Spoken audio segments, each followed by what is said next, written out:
Meninggalkan syahwat hawa nafsu demi mengobati penyakit hati.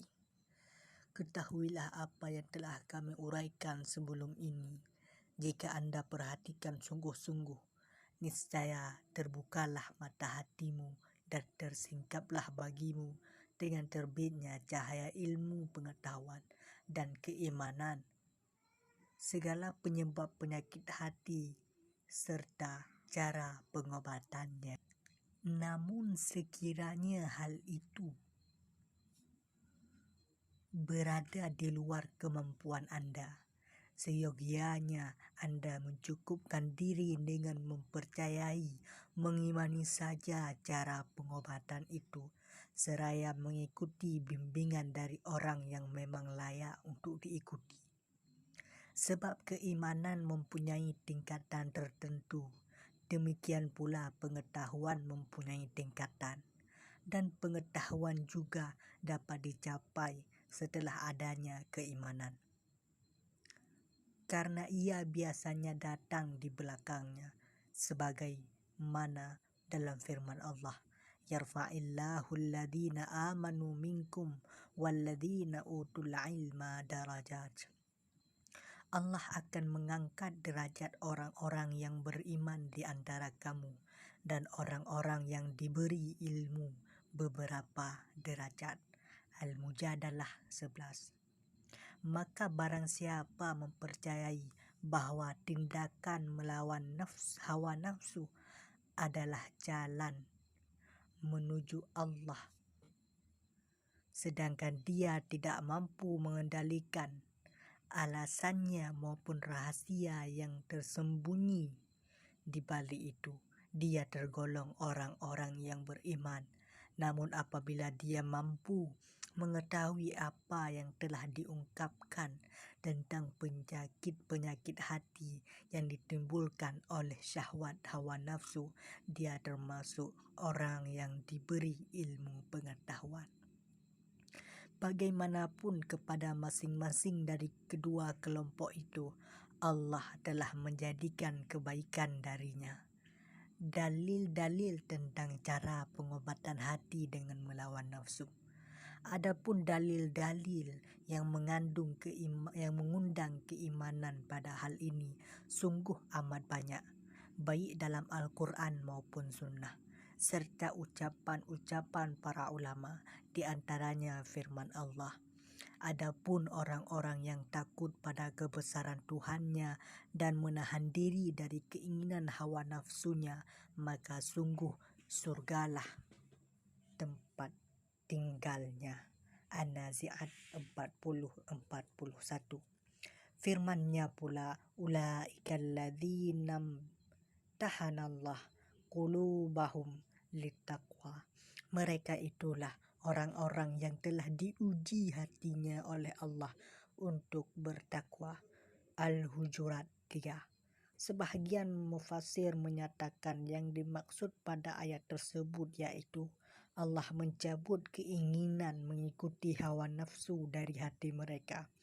Telah bersabda Rasulullah, al-mu'minu baina khamsi syada'ida, mu'mini yahsuduhu, wa munafiqin yubghiduhu, wa kafirin yuqatiluhu, wa syaitani yudilluhu, wa nafsi dan tunazi'uhu. Seorang mukmin senantiasa berada di antara 5 kesukaran.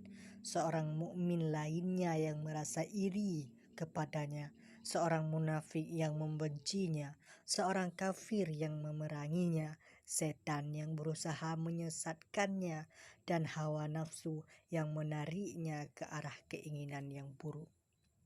Dalam hadis itu, beliau menjelaskan bahwa nafsu adalah musuh yang berusaha menariknya, dan karena itu diperlukan adanya perlawanan terhadapnya.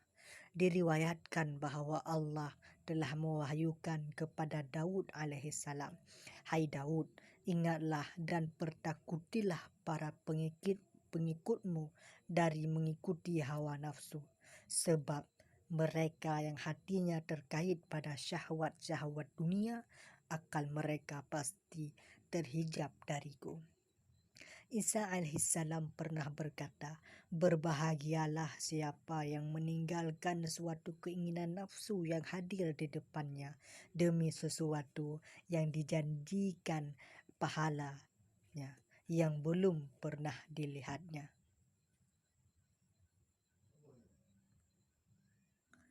Telah bersabda Nabi kita kepada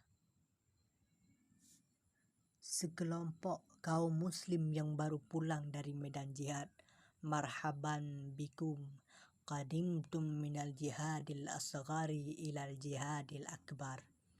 Selamat datang kamu sekalian pulang dari jihad yang kecil menuju jihad yang lebih besar. Para sahabat bertanya, apa itu jihad yang lebih besar ya Rasul? Rasul menjawab, jihad melawan hawa nafsu. Sabda beliau pula, al-mujahidu man jahada nafsahu fi ta'atillahi azza wa jalla. Seorang mujahid adalah yang berjihad melawan nafsunya demi ketaatannya kepada Allah. Kaffa adaka an nafsika wa la tutabi' hawahu fi ma'siyatillah ta'ala. Idza tukhasimuka yaumal qiyamah falyal'anu ba'duka ba'dan illa ayyaghfirallahu ta'ala wa yastur. Selamatkanlah dirimu dari gangguan nafsumu dan jangan mengikuti kecenderungannya dalam bermaksiat kepada Allah. Jangan sampai dirimu memusuhimu pada hari kiamat kelak. Sehingga sebahagian dari dirimu melaknat sebahagian yang lain, kecuali Allah mengampuni dan menutupi hal itu. Sufyan Ats-Tsauri pernah berkata, tidak pernah aku menghadapi sesuatu yang lebih berat daripada nafsuku. Sekali aku menang, tetapi sekali lagi dia yang menang. Abul Abbas Al-Musili biasanya berkata kepada dirinya sendiri, hai diriku, di dunia ini engkau tidak hidup dengan kenikmatan bersama anak-anak para raja, tetapi engkau juga tidak mencari kebahagiaan akhirat bersama para ahli ibadah yang bersungguh-sungguh. Seakan-akan aku melihatmu kelak dipenjarakan di suatu tempat di antara surga dan neraka. Hai nafsu, tidakkah engkau merasa malu? Al-Hasan pernah berkata, seekor hewan tunggangan yang amat liar tidaklah lebih memerlukan kekang daripada nafsumu sendiri.